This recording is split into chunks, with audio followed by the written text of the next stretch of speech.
अभी जो आपके जितने दिन बचे हैं मनुष्य जीवन के, ये प्राय प्रश्न बना रहता है, मुझसे पाप हो गए, क्या क्षमा कर देंगे भगवान? तो ध्यान से सुनिए, मनुष्य जीवन में अभी जो आपके दिन बचे हैं, यदि उन दिनों का ज्ञान पूर्वक सदुपयोग करें, अर्थात नाम जप करते हुए पूर्व में जो पाप किए पुनः ना होने पावे, तो मैं तुम्हें वचन देता हूं कि तुम्हारे सारे पाप मेरे प्रभु क्षमा कर देंगे, तुम्हें कोई भी पाप का दंड नहीं भोगना पड़ेगा। जितनी श्वासें अब बची हैं, जितना जीवन बचा है, अब ज्ञान पूर्वक व्यतीत कीजिए, कोई पाप कर्म जो पीछे हुए पुनः मत कीजिए और नाम जप कीजिए, सारे पाप आपके प्रभु क्षमा कर देंगे। गीता जी, सर्वधर्मान परित्यज्य मामेकम शरणम ब्रज अहम त्वाम सर्व पापेभ्यो मोक्षयिष्यामि मा शुचा, श्री भगवान के वचन है। जो आंतरिक काम क्रोधादि रोग हैं, इनको नष्ट करने के लिए 5 औषधियां हैं। जैसे पेट खराब हो जाए तो पंचसकार चूर्ण की आवश्यकता होती है, ऐसे ही हमारा विचार खराब हो गया है, दिमाग खराब हो गया है। सत्य वस्तु को भूलकर असत्य में रमण करना पागलों का कार्य है। वो सत्य मार्ग के पथिकों को पागल समझते हैं और सत्य मार्ग के पथिक उनको समझ रहे हैं कि इतना कीमती जीवन तुम व्यर्थ में नष्ट कर रहे हो, और वो समझ रहे हैं मानव जीवन को एक ऐसे बर्बाद कर रहे हैं, ना कोई भोग भोग रहे हैं, ना कोई धन संचय कर रहे हैं, इनका जीवन ही बर्बाद हो रहा है। वो नहीं समझ पाते। ये 5 हैं जो तुम्हारे आंतरिक भवरोग को नष्ट कर देंगे, पाप जो हो रहा है उस पाप की प्रवृत्ति का नाश कर देंगे। 5, पहला सत्संग। सत्संग, अगर भगवान की कृपा हुई है तभी सत्संग प्राप्त होता है। प्रथम भगति संतन कर संगा, दूसरी रति मम कथा प्रसंगा। सबसे पहली कृपा भगवान की होती है कि सत्संग प्राप्त होता है। अहो भाग्य रोज सत्संग प्राप्त हो, अहो भाग्य। जिस दिन होता कि आज पूज्य श्री मथुरादास जी कथा करने नहीं आएंगे, उनका स्वास्थ्य खराब है, या आज उनकी निर्जला एकादशी है, उस दिन ऐसा लगता है जैसे वज्रपात हो गया हो कि आज महापुरुषों के चरित्र सुनने को नहीं मिलेंगे। जो महापुरुषों से सत्संग प्राप्त, वो फिर और जैसे रबड़ी पाने के बाद गुड़ का सीरा चाटने की इच्छा नहीं होगी। यद्यपि वो भी मीठा होता है, वो भी पवित्र गन्ने के रस से बनता है, पर नहीं, जो रसमलाई पा चुके हैं ना, उनको फिर गुड़ का स्वाद नहीं आएगा। ऐसे ही जो सच्चिदानंद में डूबे हुए महापुरुषों के वचनों को श्रवणेंद्रिय से पान कर लिए ना, फिर वो केवल शाब्दिक प्रवचन में उसका श्रवणेंद्रिय स्वाद नहीं ले पाएगी। उसको चाहिए अनुभवी, क्योंकि उतने गरु वचन सुन लिए तो अब फिर और नहीं। अगर भगवत प्राप्त महापुरुष का सत्संग सुन लिया तो इन कानों की इतनी गरु स्थिति हो जाएगी कि वो हल्का शब्द सुन ही नहीं सकते, वो खुद अपने आप उनको लगने बंद करो यार। वो कान इतने बड़े व्यसनी हो चुके हैं भगवदानंद के कि बिना भगवदानंद प्राप्त हुए महापुरुष के वचन उसे अच्छे ही नहीं लगेंगे। जब द्रवय दीन दयालु राघव तो साधु संगति पाइए। पहला है आंतरिक रोगों के नाश करने का उपाय सत्संग। जिसे सत्संग मिल गया तो बड़ी भारी विजय प्राप्त करने का अवसर मिल गया। रोज सत्संग में असत विकारों के प्रति हे भाव और भगवान की प्राप्ति के लिए उत्साह पैदा होता है, रोज जो सत्संग सुनते हैं। दूसरा, पहला सत्संग, दूसरा स्वाध्याय। जो हमारे आचार्य की वाणी है, जो गुरुदेव ने आदेश किया जिन ग्रंथों का स्वाध्याय करने के लिए, उन्हीं ग्रंथों का स्वाध्याय करना चाहिए। स्वाध्याय का मतलब नहीं कि कुछ भी स्वाध्याय करो, नहीं, गुरुदेव के अनुसार शास्त्र स्वाध्याय करना चाहिए, जो गुरुदेव आदेश कर रहे हैं। जो आचार्य वाणी है, जो हमारी उपासना में हमको पुष्ट कर सकते हैं, वही स्वाध्याय करना चाहिए। तीसरा है आहार, स्वल्पाहार। सत्संग, स्वाध्याय, स्वल्पाहार। आहार का बहुत बड़ा रोल है जीवन के उत्थान में। भगवान शंकराचार्य जी ने भी साधन पंचक लिखा है, उसके एक एक शब्द का आगे श्लोक तो बहुत बड़े। वेदो नित्यम अधीयताम, संगा सत्सु विधीयताम, महावाक्यार्थस्य विचारिताम, क्षुध व्याधि चिकित्सताम, एकांते सुखमास्यताम। 5 बातें, इन्हीं का विस्तार वर्णन किया है। वेदो नित्य मधीयताम, नित्य शास्त्रों का स्वाध्याय होना चाहिए। संगा सत्सु विधीयताम, भगवत प्राप्त महापुरुषों का संग होना चाहिए। महावाक्यार्थस्य विचारताम, उनके द्वारा जो बोले गए वचन हैं उनको विचार करके चिंतन के द्वारा अपनी स्थिति बनानी चाहिए। फिर चौथा अपने आप कहा, जो इसमें तीसरे में स्वल्पाहार है, उसमें कहा क्षुध व्याधि चिकित्सताम, क्षुधा रूपी व्याधि की चिकित्सा करे। भिक्षान्नम औषधम, जैसे व्याधि की औषधि के द्वारा, तो क्षुधा रूपी व्याधि की भिक्षान्न के द्वारा विरक्त और धर्म के द्वारा कमाए हुए अन्न से ग्रस्त, वो भी स्वल्पाहारम, भूख से कम। बहुत बड़ा इसमें योग है, आप अच्छे से समझ लीजिए। आप समझते हैं अधिक पाने से आप बलवान होंगे, बिल्कुल भूल है आपकी, ये भूल बहुत बड़ी है। अल्पाहार करने से जीवनी शक्ति बहुत प्रबल होती है। जितना आप भजन में उन्मत्त होने वाले महापुरुषों को देखेंगे वो अल्पाहार करने वाले होंगे। अधिक आहार करने में प्रमाद स्थिति बढ़ती, तमोगुण बढ़ता है। ये रहस्य जान लीजिए। अल्पाहार करोगे आप में बहुत तेज बना रहेगा, आप में जीवनी शक्ति। जो अधिक पा लेते पूरी शक्ति पचाने में लगती, तो भजन आदि में नहीं, प्रमाद स्थिति रहती है। चौथा जो उसमें लिखा है एकांते सुखमास्यताम, इसमें लिखा है रात्रि के चौथे प्रहर में भागवती क्रियाओं का अनुष्ठान करना चाहिए। ध्यान है, नाम जप है, तो अपने यहां तो ऐसी बढ़िया दिनचर्या है कि आपको अनुष्ठान करने की जरूरत नहीं, सम्मिलित होने की जरूरत है। जो प्रातःकालीन बेला पर जग करके भागवती का अनुष्ठान करता है वो आंतरिक विकारों पर विजय प्राप्त कर लेता है। स्वप्न दोष 4 बजे सोने वाले को ही बहुत जोर के होते हैं। जो प्रातः 3 बजे से जग जाते हैं, 10 बजे के बाद सोते हैं, स्वप्न दोष होने की संभावना ही नहीं रहती। यदि वो सावधान है तो गलत क्रिया करते हैं, गलत भोजन करते हैं, उनकी बात अलग है। नहीं, समय ही नहीं है। प्रायः 3, 4, 5, 6 इसमें स्वप्न दोष होता है प्रातःकालीन बेला पर। और जो गंदे आचरण करते हैं उनकी तो कोई चर्चा ही नहीं है। 5वां, जो कुछ साधन भजन करे एकांत चिंतन आंतरिक, उसका चिंतन पूर्वक करे, एकाग्रता पूर्वक करे, सारी शक्ति लगा करके, बटोर करके। नाम जप करे तो नाम में, मंत्र जप कर रहे तो मंत्र में, सत्संग सुन रहे तो सत्संग के वाक्यों में। ये 5 हैं जिनके द्वारा हम आंतरिक विकारों पर विजय प्राप्त कर लेते हैं। पहला सत्संग, दूसरा स्वाध्याय, तीसरा अल्पाहार, चौथा प्रातःकालीन बेला पर उठकर भागवती का अनुष्ठान, 5वां जो कुछ भी करे एकाग्रता पूर्वक सारी शक्ति लगाकर उसी में। जो अपने ऊपर हर समय ईश्वर की, आराध्य देव की कृपा का अनुभव करता रहता है, ये बहुत बड़ी बात है। हर परिस्थिति में बड़ी कृपा, श्री जी की बड़ी कृपा, श्री जी की बड़ी कृपा।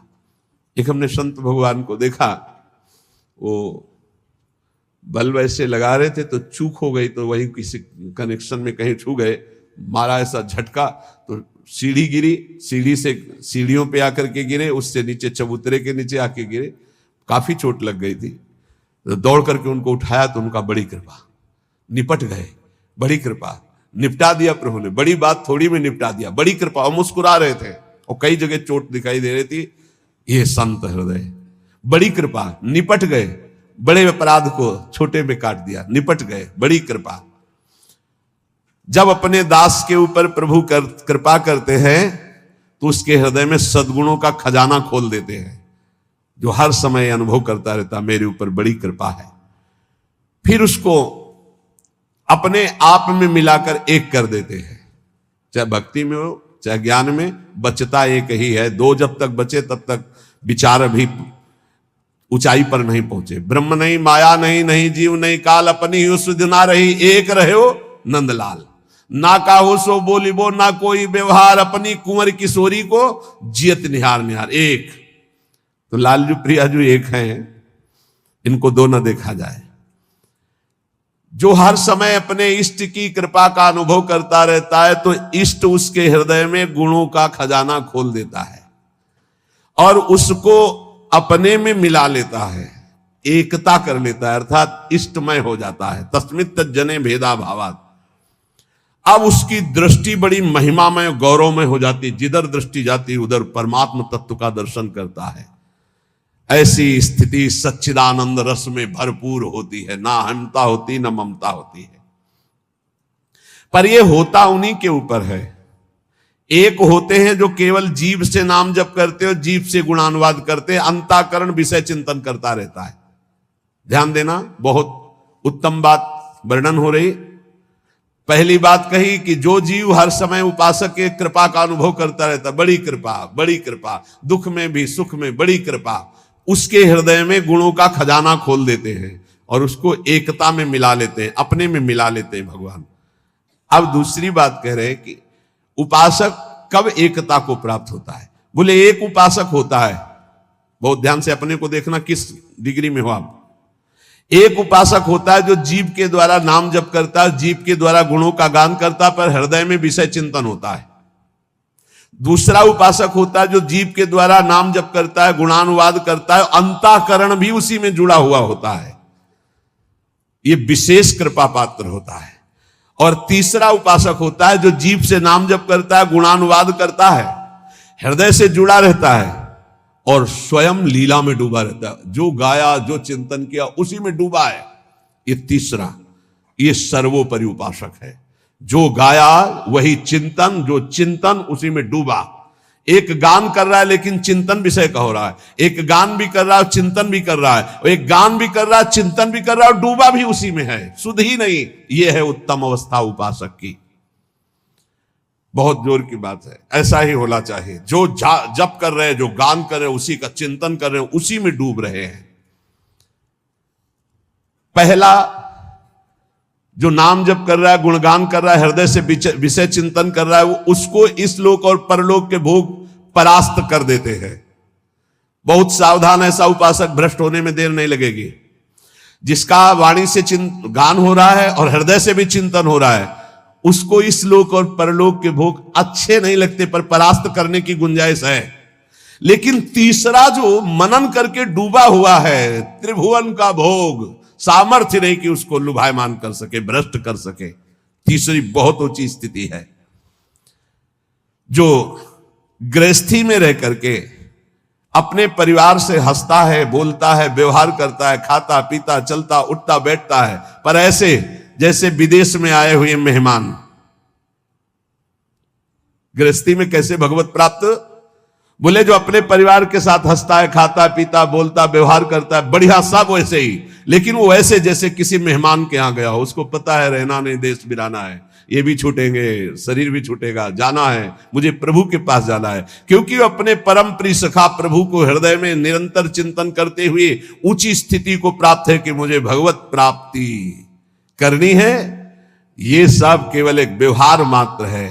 वो उस स्थिति में परिवार में रहता हुआ, संसार में रहता हुआ शायद ही कोई समझ पावे कि कितनी ऊंची कोटि का महात्मा है वो। गृहस्थ में रहते हुए, जो अपने परिवार में रहते हुए, प्रेम व्यवहार करते हुए, कमाते खाते हुए, हर समय भगवत स्मरण करते हुए ऐसे रहता है जैसे किसी मेहमान के यहाँ कि मुझे तो जाना है, न घर मेरा, न मकान मेरा, नई वस्तु मेरी, नाथ सकल संपदा तुम्हारी, मैं सेवक समेत सुत नारी, मुझे तो आप चाहिए। देखो, जब तक तुम संसार की कामनाओं से निवृत्त नहीं होगे तो ये संसार तुम्हें फंसाए रखेगा। तुम्हारा सारा साधन भजन जो परलोक प्रदान करने वाला है, ये संसार नष्ट कर देगा।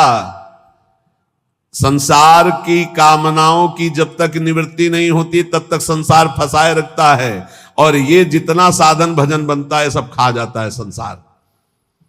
तुम कहलाओगे भगत, लेकिन तुच्छ विषयों में अपने भजन को बेचने वाले भगत नहीं कहलाते।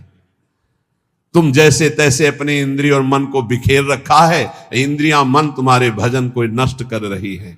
अत्यंत तुच्छ असत जड़ दुख रूप भोगों में वो मूर्ख अपने भजन को छीन कर देता है, भजन को बर्बाद कर देता है।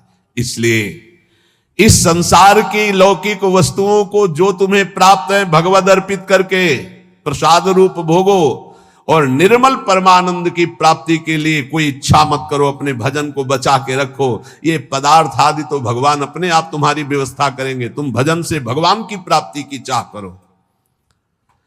जो इस बात को स्वीकार कर लेते हैं उनके अंदर एक नई कामना जागृत होती कि कुछ लोग तो ये जान जाएं कि मैं भजन करता हूं। ये बहुत जोर की इच्छा होती है।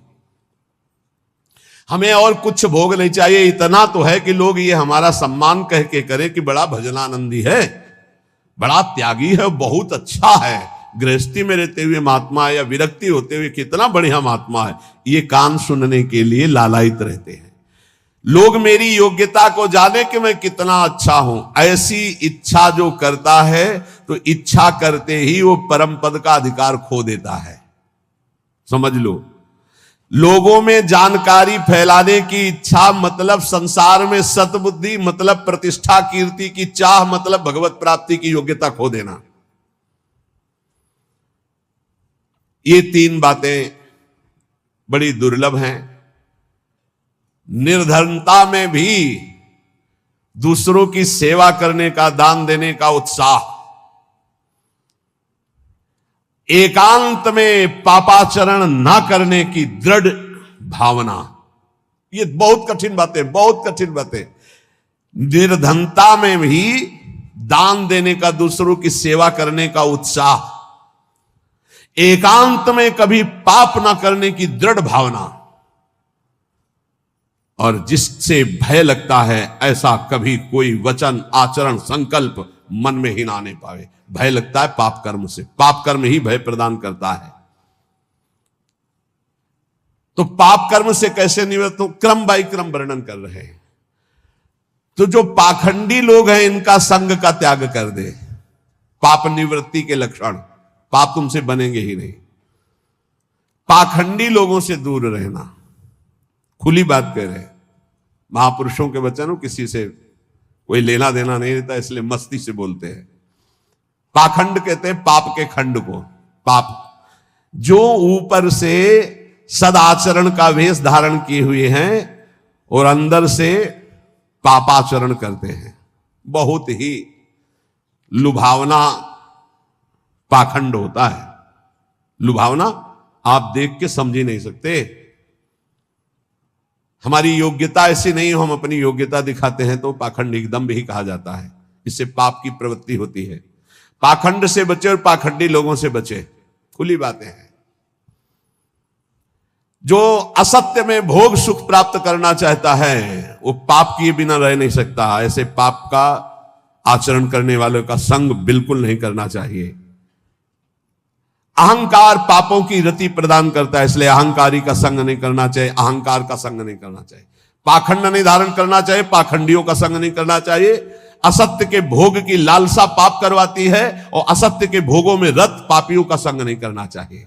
अहंकार ही भोगों में रत कराता है, इसलिए अहंकार नहीं अंदर आने देना चाहिए और अहंकारियों का संग नहीं करना चाहिए। प्रभु की ओर अग्रसर होने वाले जितने साधक हैं उनको सावधान रहना चाहिए ऐसे अहंकारी असत भोगों में लगे हुए पाखंडियों से। कल्याण के मार्ग पर चलना है तो अधर्म और अनीति और पाप कर्म छोड़ने की दृढ़ प्रतिज्ञा करनी होगी। अगर हम सावधानी से नहीं संग करेंगे तो बहुत ही पाखंड का बोलबाला है। आप ऐसा ना समझ लें, कलिकाल है। ये मन चले लोग जो भगवान की प्राप्ति का कोई मार्ग ही नहीं जानते, जिसकी बातचीत में थोड़ा भी लोभ दिखाई दे, जिसकी बातचीत में थोड़ा भी काम आदि दोष का लक्षण दिखाई दे, कभी संयोग नहीं करना चाहिए, चाहे जितना बड़ा कोई हो, दूरी बना के रखनी चाहिए। इसीलिए पहला शब्द लिखा है पाप की निवृत्ति के लक्षण, तो बोले पाखंड और पाखंडी लोगों के संग का त्याग कर देना चाहिए। दूसरा, असत्य भोगों में जिनकी रति है उस असत्य भोग और असत्य भोगों में रति करने वाले का त्याग कर देना चाहिए। तीसरा, अहंकार और अहंकार की वृत्तियों में फंसे हुए लोगों का, इनका त्याग कर देना चाहिए। जिसको कल्याण मार्ग में चलना है अधर्म अनीति और पाप कर्म छोड़ने की दृढ़ प्रतिज्ञा करनी चाहिए। जो पीछे पाप हो गए हैं वो इसी प्रतिज्ञा से भस्म हो जाते हैं। कभी भी ये नकारात्मक भाव रखने वालों का संग करने वाला सकारात्मक भाव में आगे नहीं बढ़ सकता है, इसलिए बहुत सावधान रहना चाहिए। जो सांसारिक मान बढ़ाई कीर्ति परिस्थिति वस्तु रुपया आश्रम इनकी प्राप्ति की चाह रखता है वो कभी भगवान की प्राप्ति की चाह करने वाला हो ही नहीं सकता है। जो त्याग की हुई वस्तुओं का पुनः भोग करता है वो श्वान के समान होता है, वो साधु नहीं होता है। श्वान समझते, सम्मान शब्द सूचक श्वान है, नहीं उसको कुत्ता कहते हैं। बमन को कौन खाता है? कुत्ता। तो रमा बिलास राम अनुरागी तजत बमन जिम जन बड़ भागी, बमन के समान भगवान के भक्त संपूर्ण भोगों का त्याग कर देते, तो वमन के समान त्यागे हुए भोगों को पाने वाला स्वान कहा जाता है। भक्त भगवत प्रसाद पाता है और जीवन को भगवत प्रसाद में करता है। यहां खुली महापुरुषों की बातें हैं, कोई लगा लेश नहीं है। उपास्य प्रभु का स्मरण सेवन करना, प्रभु की प्राप्ति के लिए सारे स्वार्थों का त्याग कर देना, अंतःकरण को भगवदाकार बनाना। कोई भी जीवन में ऐसा आचरण ना हो जो संतों ने ना किया, वो कभी आचरण नहीं होना चाहिए जो संतों ने कभी नहीं किया। ये ध्यान रखना चाहिए। वेश धारण करके हमसे अगर कोई गलती है, उसे त्याग देना चाहिए, हमें सुधारना चाहिए। आहार निद्रा, इन पर विशेष शासन करता है, चाहे गृहस्थी का साधक हो चाहे विरक्ति का। आहार निद्रा इन पर शासन करे। वैराग्य का एक भी लक्षण कम ना होने पावे। अगर एक भी छेद हो जाए तो जैसे घड़ा भर नहीं पाता, ऐसे अंतःकरण पूर्ण दृढ़ भगवत मार्ग में नहीं लग पाएगा यदि वैराग्य का एक भी लक्षण कम हुआ।